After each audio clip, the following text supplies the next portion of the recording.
He's using vocabulary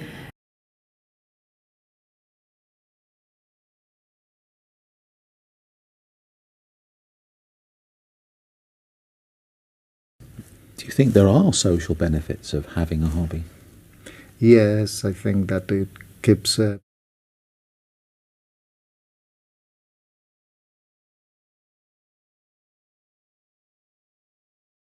He's using vocabulary that's not a basic level, not an everyday level.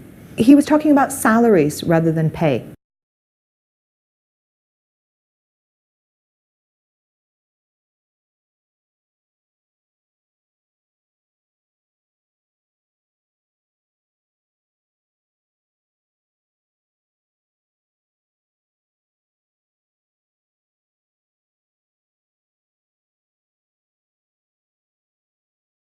Right, now we've been talking about interests and hobbies. I'd like to discuss with you one or two more general questions related to this. So let's consider first of all current and future hobbies. What do you think are the most popular types of hobby in your country? Sports and for example football. Football I think is the most popular one. Why do you think that is? I think, okay, first, football is popular in most places in the world, and I think it's an easy game to play when since you're a kid, and also the media helps, television and the radio. In what ways? They always show football on television, and they always any match they always show it on television. Yeah. So that helps, and the news as well, football. Do you think the popularity of football is likely to continue into the future? Yes, it will, because kids like football, and most of the kids in my country like football, and they play it, and it's likely that they will play it when they're older, or we will watch it. So you don't think it might be replaced by something like basketball or rugby? I think other sports will come more popular, but football is still going to be very popular. Don't know if it's going to replace like being the most popular sport, but other sports are becoming more popular. But football is still the most popular one. So there's something special about football. I think it's a good match is very nice to watch. And it's not that difficult to play for boys, and now girls are playing it as well, so that's another thing. Well, let's move on to the social benefits of hobbies. Do you think there are social benefits of having a hobby? Yes, I think that it keeps people busy doing something healthy or productive. And why would that be a benefit? I know, for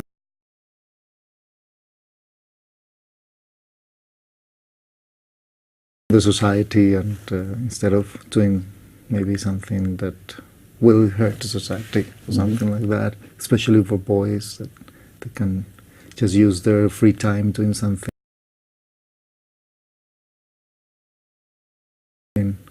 productive. On the other hand, do you think there are any dangers of spending too much time on a hobby? If you don't go to school and play football all the time, for example, or don't go to work somewhere and just sit in front of a television watching a match, maybe, everything in excess is not good. Right, let's move on to leisure time. A lot of people today talk about the balance between leisure and work. What is the balance between leisure and work like in your country? I think people work too much.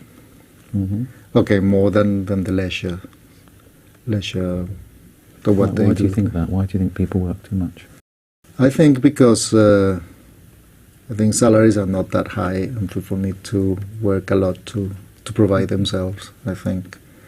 And also, I think, on the other hand, professional people just want to go higher in the job ladder. So do you think this will change in the future, or will it always be like this? I think it's changing now. People realize that you can be productive without staying all day doing things all the time. Right, thank you very much. That's the end of the speaking test. Okay, thank you. Okay. When I listen to this candidate speaking, there are a couple things that come to mind for me. First of all, he speaks very slowly. It's not a very natural speed. To me, as a teacher, I'm thinking he's thinking about every word he's saying as he's saying it. He's thinking to make sure that he gets it right. Okay? And he does get it right. He makes very few mistakes throughout the conversation. But the slowness of the speech is very distracting. He uses stress in very native, very natural-like ways. A good match is very nice to watch, and it's not that difficult to play for boys. And now girls are playing it as well, so that's another. So he's using stress to get his point across, and this is really good. We don't always speak in a very monotone, simple, steady pace. And English is very musical. The voice changes, we increase, we decrease as we're speaking, depending on the situation. And this candidate was very able to show his ideas, his opinions, by using just his voice. He's using vocabulary that's not a basic level, not an everyday level, so he is using a little bit more advanced vocabulary. He was talking about salaries rather than pay, or rather than money. So salaries is a little bit higher vocabulary, higher level vocabulary. He said that people are providing for themselves instead of making money. He said that professional people want to go higher and higher on the job ladder. Not exactly correct. I think I would say people want to move up in their career path, or they want to move up on the job ladder rather than higher and higher. But he was able to get his point across. The structures that he uses are okay, the grammatical structures, but he doesn't use a lot of complex structures. He does give us one at one point. He says, quote, salaries are not that high. Salaries are not that high, and people need to work a lot to provide themselves, I think. And also, I think, on the other hand, professional people just want to go higher in the job ladder. If he were using simple sentences, he would say, salaries are not that high. Working people want to make money. Professional people want to move up. But he puts those sentences together. He puts those together as different clauses, and he makes a very long sentence. It's a long sentence, but it's still understandable.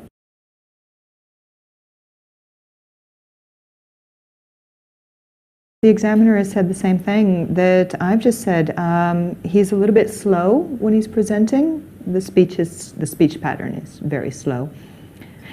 He talks and continues to talk. He doesn't stop at any point. He seems very natural. Again, the examiner has said that he uses a range of structures, as I've said, rather than just simple sentences. The examiner said he made a few minor errors. One that I see that I noted was moving higher and higher up the job ladder instead of just moving up the job ladder.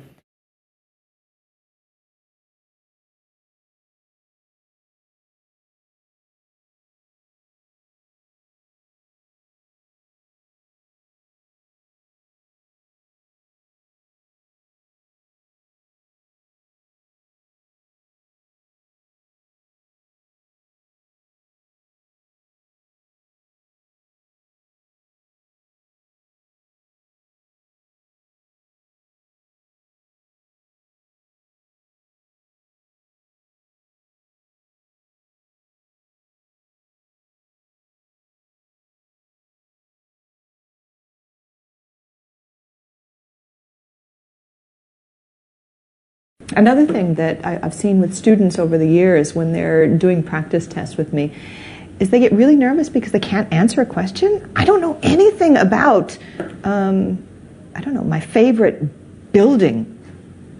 What's your favorite building? Well, I don't know, do you have a favorite building? I don't have a favorite building. So what do you do?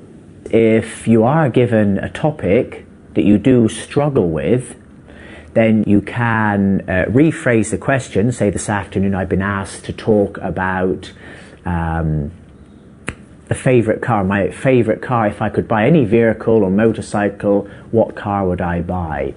I'm very sorry to say I have no interest whatsoever in motor vehicles. Hong Kong, we have a very good mass transit system. Public transport is very efficient, convenient and cheap. Most of us do not know a lot about cars. In this situation, I would like to, because I cannot talk about cars, I'd perhaps like to talk about mountain bikes. It's another way of commuting. More people perhaps that I know would use a mountain bike to commute to work. So you could turn it around that way. But you must actually introduce the topic and turn it around with your own language. You cannot simply say, I've been asked to talk about a vehicle, so I'm going to talk about a mountain bike, because the examiner may assume that you're confusing the vocabulary. And you can say, as I say, I don't know a lot about it, but I would assume this, or I would assume that. My sister is interested in this area. I think she would have more information. I think what probably she would say is this. But try to say something.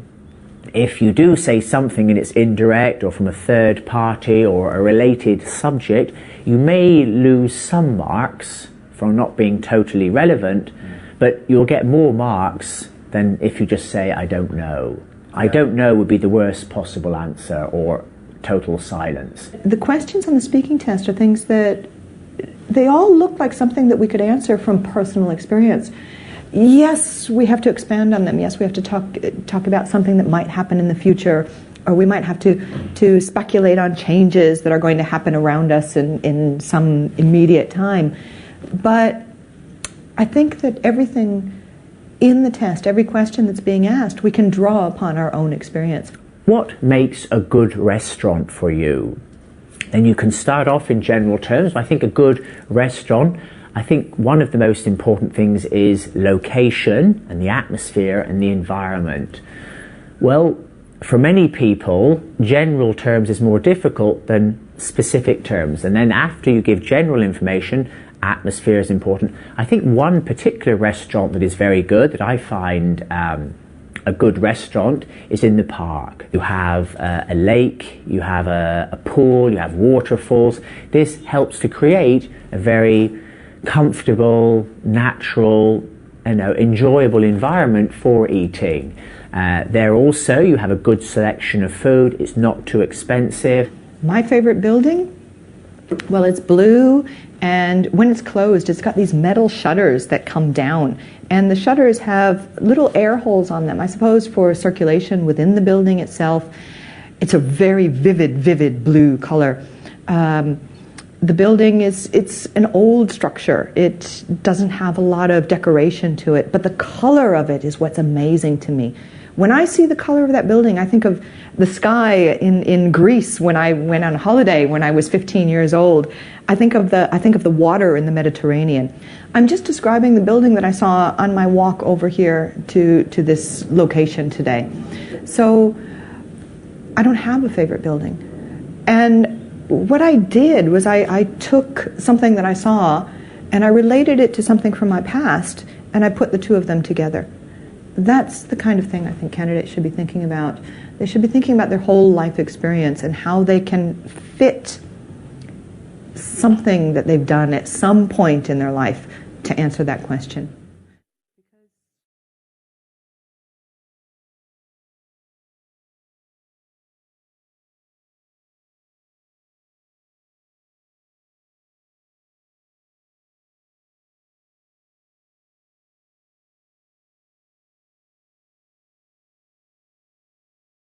For these 11 to 14 minutes, you really should try to show off and showcase your English as much as you can. Certainly give an answer and if in a complete sentence, and if you can, give a reason why, if that is appropriate. So, what are your favourite hobbies? I enjoy so-and-so because I like getting outdoors and walking in the open fresh air. Try to give a reason why, try to give some sort of support to your answer.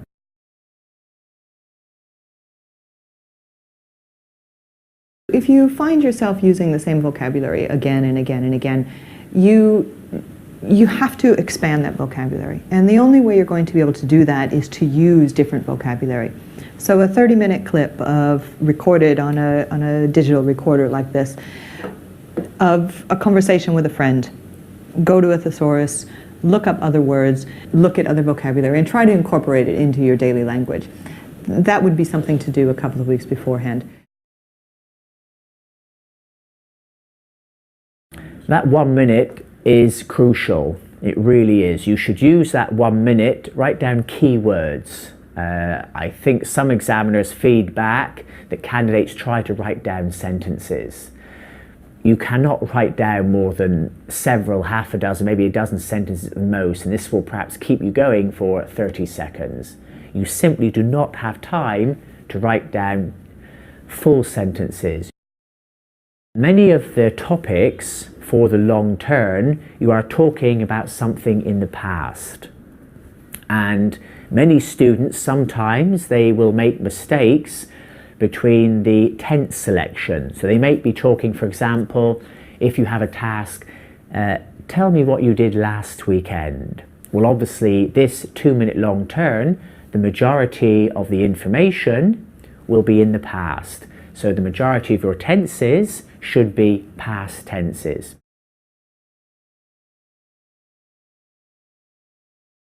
Some candidates think that they try to predict a lot of the questions, and sometimes you can in part 1, so they work out their answer, memorize it, and then reel it off.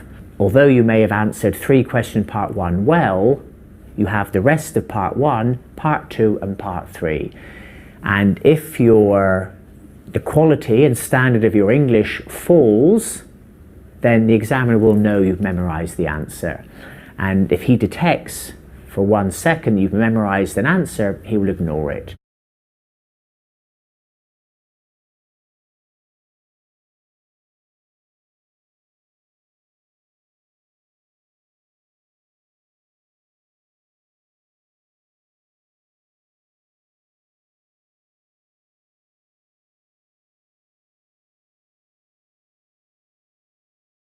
So, you've decided to take the IELTS exam. Well done. It's the test that's recognized and respected around the world. Here we will look at the criteria of pronunciation. This is one of 4 criteria on which you will be tested. Look for the other 3 criteria in other videos. This criteria focuses on the accuracy and variety of pronunciation features, which include individual sounds. The spelling of a word can sometimes confuse this. For example, euphemism. Word stress. Stressing the wrong syllable in a word is a frequent error. For instance, it should be mistake, democracy. Word stress can be confusing when it changes with different parts of a word family. For instance, photograph, photography, photographic. Sentence stress. For instance, the way that some words in a sentence are emphasized or slightly louder.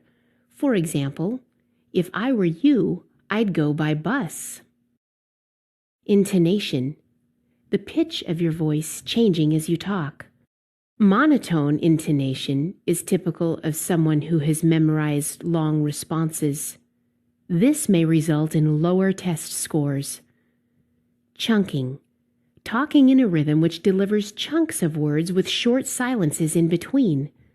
Good public speakers often use this skill. To improve your pronunciation, we recommend these steps.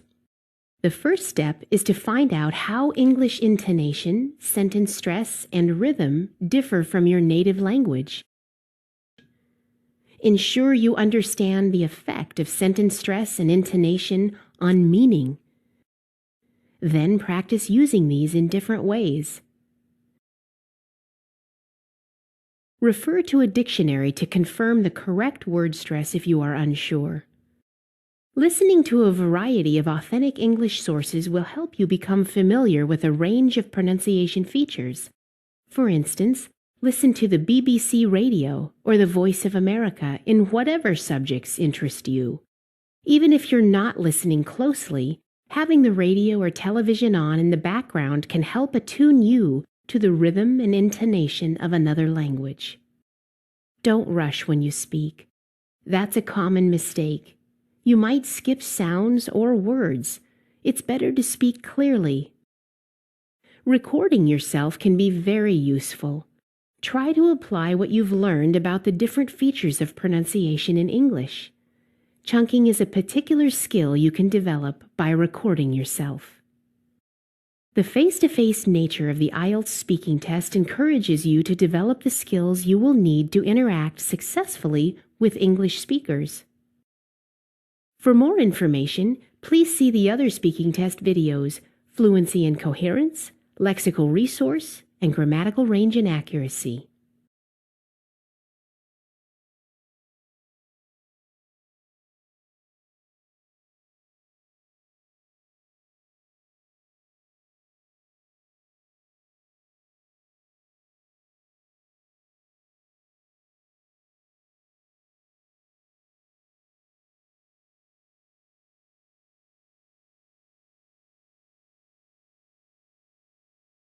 So, you've decided to take the IELTS exam. Well done! It's the test that's recognized and respected around the world.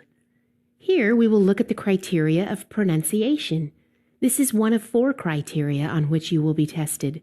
Look for the other 3 criteria in other videos. This criteria focuses on the accuracy and variety of pronunciation features, which include individual sounds. The spelling of a word can sometimes confuse this. For example, euphemism. Word stress. Stressing the wrong syllable in a word is a frequent error. For instance, it should be mistake, democracy. Word stress can be confusing when it changes with different parts of a word family. For instance, photograph, photography, photographic. Sentence stress. For instance, the way that some words in a sentence are emphasized or slightly louder. For example, if I were you, I'd go by bus. Intonation. The pitch of your voice changing as you talk. Monotone intonation is typical of someone who has memorized long responses. This may result in lower test scores. Chunking. Talking in a rhythm which delivers chunks of words with short silences in between. Good public speakers often use this skill. To improve your pronunciation, we recommend these steps. The first step is to find out how English intonation, sentence stress, and rhythm differ from your native language. Ensure you understand the effect of sentence stress and intonation on meaning. Then practice using these in different ways. Refer to a dictionary to confirm the correct word stress if you are unsure. Listening to a variety of authentic English sources will help you become familiar with a range of pronunciation features. For instance, listen to the BBC Radio or the Voice of America in whatever subjects interest you. Even if you're not listening closely, having the radio or television on in the background can help attune you to the rhythm and intonation of another language. Don't rush when you speak. That's a common mistake. You might skip sounds or words. It's better to speak clearly. Recording yourself can be very useful. Try to apply what you've learned about the different features of pronunciation in English. Chunking is a particular skill you can develop by recording yourself. The face-to-face nature of the IELTS speaking test encourages you to develop the skills you will need to interact successfully with English speakers. For more information, please see the other speaking test videos, Fluency and Coherence, Lexical Resource, and Grammatical Range and Accuracy.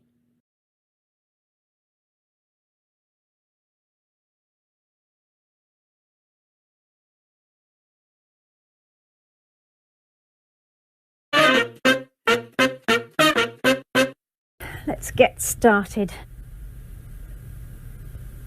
This is the speaking test of the International English Language Testing System taking place on Saturday the 11th of March at Beacon Centre, centre number BN367. The candidate is Sabrine Valancheri and the candidate number is 0003400.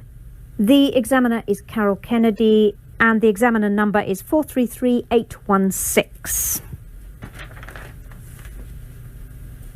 Good afternoon.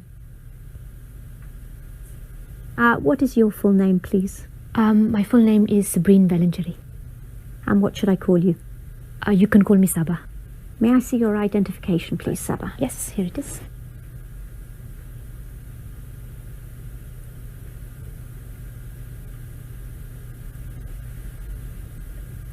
Okay. Thank you.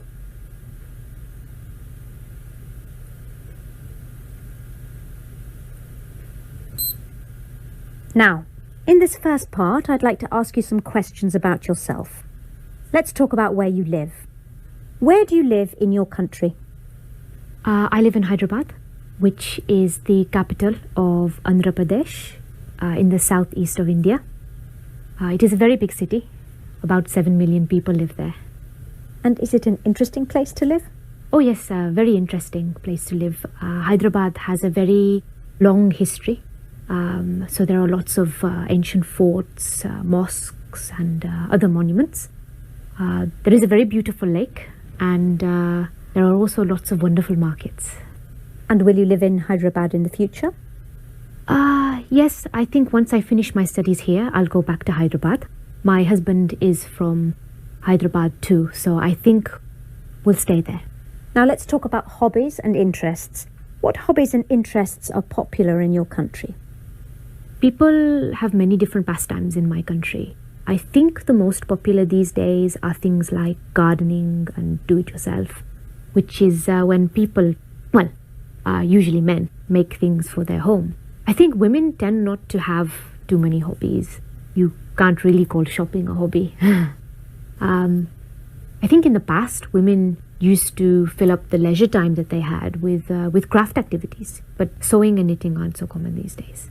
I think reading is still very popular, especially now these days with the new e-readers. And which hobbies and interests do you enjoy? Well, like a lot of people, my work takes up a lot of my time. And at the weekend, I like to meet up with my friends or go out with my husband. So I don't really have much time for hobbies. But I do read a lot, especially history and biography. Also, I love collecting art. So I go to a lot of art fairs. I really like colourful, abstract art, which really brighten up our homes. And what hobbies and interests did you have as a child? Gosh, that was a long time ago. Let me think. I used to collect keyrings. I think I had about 20 or 25. They were silly things really, but fun for a small child. I used to like painting and drawing. My parents were very supportive and they bought me a lot of oil paints, but I'm not really very talented. I also played the clarinet. I was in a junior orchestra. I remember once we played a concert and my reed broke during the first piece, and so I couldn't make any sound. And do you think parents should encourage their children to have a hobby or interest? Oh yes, very much so. I think it is very important for children to have something other than school, television and computers. Sometimes a hobby can turn into a very successful career, but even if it doesn't, it can help the child develop as a person as they learn about new things and meet new people who share the same hobby. Now let's move on to talk about the weather. Do you prefer hot weather or cold? I think I prefer cold weather. I know most people prefer hot weather, but it is always so hot in my country that it is such a nice change to feel the cold. Of course, in the cold, it's very easy to put on a hat and gloves to keep ourselves warm. Tell me about the weather in your country at different times of year. India is so big that there are many different climates. So I'll just talk about the weather in Hyderabad. Generally, we have a tropical wet and dry climate. That means that the summers, March to June, are hot, over 30 degrees, and very humid. Sometimes it can reach over 40, which is just unbearable. At the end of the summer, the monsoon comes, and it rains for about 3 months. After the rainy season, it's winter, which is quite short, just a couple of months. Which time of year did you enjoy most as a child? Well, I think like most children, I would say the summer, when we had the long school holiday. But I always preferred spring. There's something so lovely about when everything starts to grow again after the winter. You can almost smell it in the air. And has the weather changed much in your country in recent years? I don't think so, really. I know that in some countries the climate has been changing because of global warming, but where I live it seems to be the same. Just heat and rain. I have noticed something. In recent summers, when it's very hot, there have been many water shortages. I don't remember that happening when I was younger.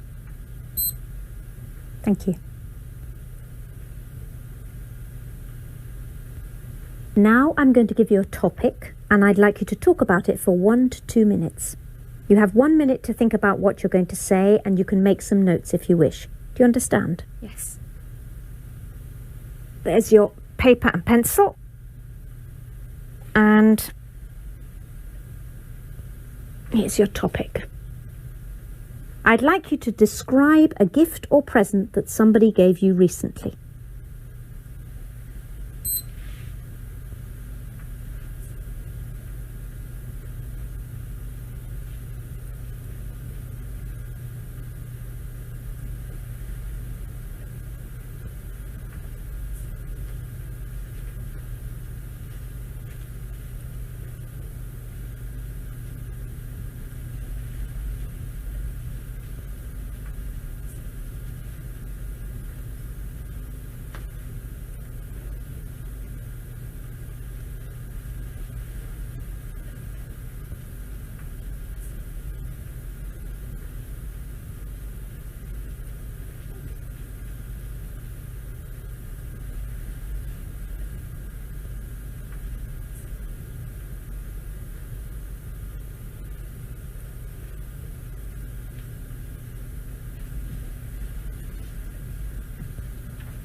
Okay.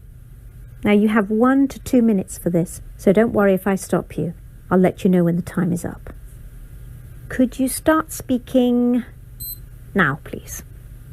I'm going to talk about a present my husband gave me last year for my birthday. We had gone to Istanbul for a few days. My husband had always wanted to go there. Anyway, we had a few days holiday from work and we decided to fulfill my husband's dream. As I said earlier, I'm really interested in art, and so even though I had no real desire to go to Istanbul, I was totally captivated by all the beautiful buildings and the wonderful arts and crafts that were available there. The Blue Mosque was my favorite building. From the outside, it looks just like a typical Ottoman mosque, but inside it is quite startling. The large windows with the light reflecting on the exquisite blue tiles made it just breathtaking. I asked one of the guides about the tiles, and she told me that they were from Iznik and that they are still made today. When we left the Blue Mosque, we walked down a pedestrian lane full of shops, including some tile shops. In one of the shops, the owner told us that the tiles were made in Iznik. Anyway, one of the tiles really caught my eye. Actually, it sang to me. It was of fish, 4 big fish, and lots of little ones, all in different shades of green. I really wanted it. But when we asked the price, it was very high. Something like $300 Obviously, I knew we could negotiate, but it seemed such a high price that we just left. The next night, we went out for my birthday meal. Just as we were finishing the dessert, the waiter came over and handed me the most beautifully wrapped gift. I knew at once, because it was very heavy, that it was the fish tile. That's why Thank you. And does this person often buy you presents? Well, he's good at remembering my birthday and our anniversary, so he does usually buy me something nice then, but he doesn't just buy a present out of the blue. Thank you. Could I have the booklet, the pencil and the paper back, please? Thank you.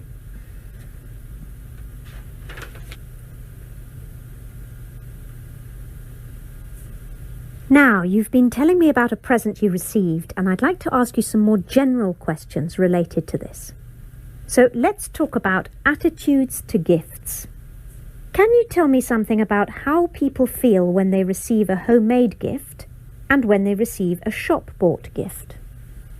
Well, I think as with everything, it depends on the person and the gift. When a grandchild makes something for their grandparents, like a bookmark or a clay pot that they've made at school, then obviously their grandparents will treasure it.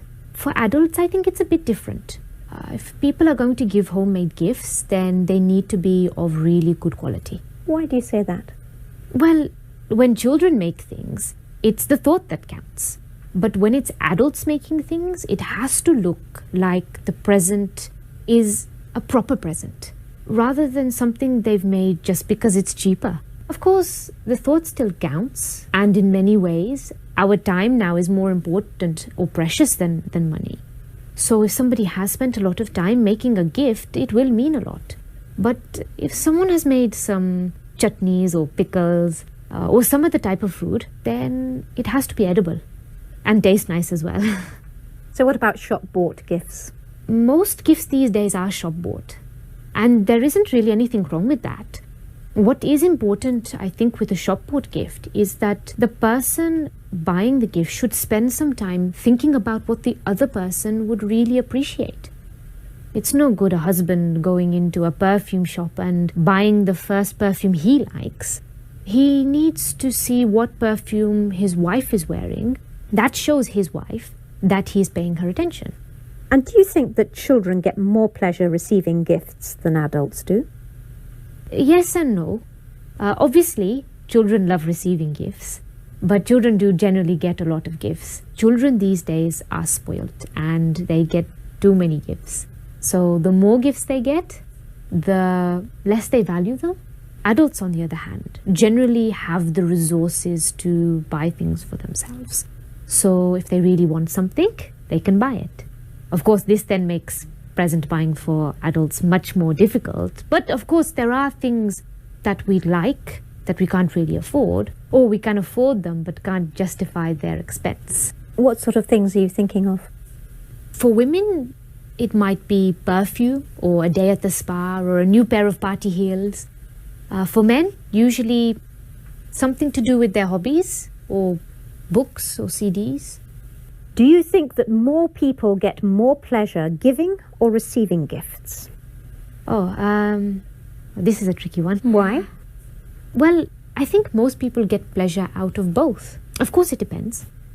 We may not get a lot of pleasure out of giving gifts to children who we know may not appreciate them. But if we have found the perfect gift for someone we love and we know it's going to make them happy, well, then this will really fill our hearts with joy. Similarly, if someone receives a gift of something that they don't really want, or they can sense that it has been bought out of haste, then this isn't really going to make them feel that good. But if it's something wonderful, then, well, of course, they're going to feel fantastic about it. Let's move on to talk about the commercial aspects of giving. How much do advertisements influence people when they buy gifts? In my opinion, probably not too much. I mean, most adverts are for things like cars and household products, which aren't really gifts. Although a lot of young people like to be given new phones and other gadgets. So if a parent isn't sure which model to get, then they could be influenced by advertising. And do you think that some festivals have become commercialized as a result of the emphasis on buying gifts? Oh, yes, definitely. Yes. In fact, I think it's much worse than that. It's not just the old festivals becoming commercialized, but so-called new ones being created just for the sake of present giving. Can you tell me more about that? Yes, things like Valentine's Day and Mother's Day. These aren't Indian traditions, but suddenly we find we have to buy a present for our spouse on Valentine's Day. And while it is nice to